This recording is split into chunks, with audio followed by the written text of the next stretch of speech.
Young people from Germany, Romania, Poland and the Netherlands in the Youth Project are ambassadors in a campaign for the sustainable use of energy in transportation. 40 girls and boys aged between 8 and 18 are on their way to the European Parliament. They want to meet Michael Kramer. He's a member of the European Parliament and spokesman on transport politics for the Greens.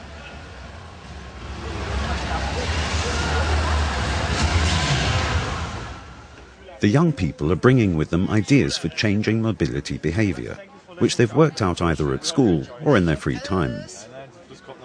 Now they want to present some selected projects to the European politician, so that he can carry their suggestions further into the European Parliament.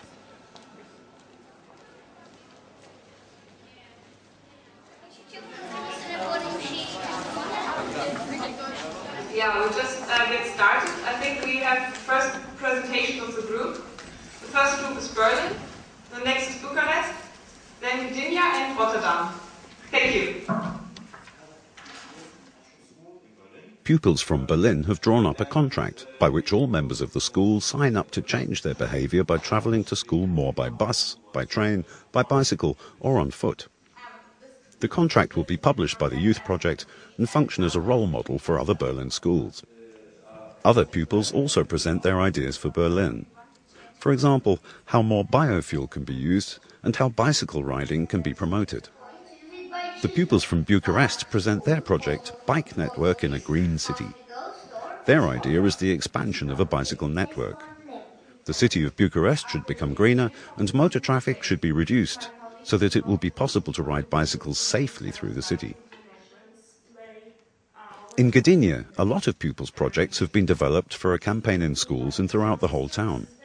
The schools work hand in hand with the ZKM, the city's transport provider. Posters promoting the use of sustainable energy in transportation are presented to persuade the population to use more public transport in future instead of their own cars.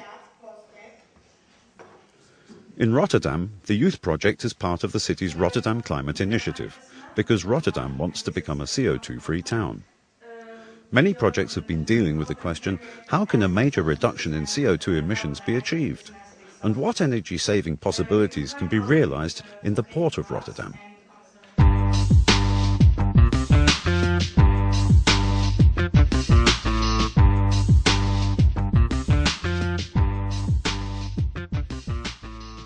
After the presentations, there are still questions and matters to be discussed. What can politicians do in Parliament to significantly reduce the energy wastage caused by transport?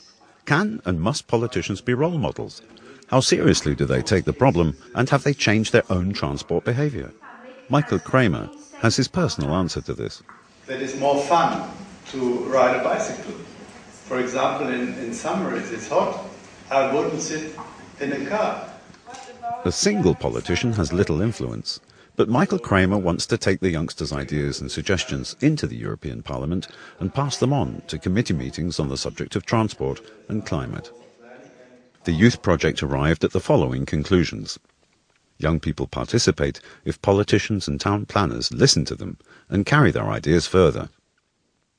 Youngsters are willing to change their mobility behaviour. They expect the same from politicians. There are enough ideas for sustainable energy use, but the implementation is still lacking. The European Parliament and European cities must work on this.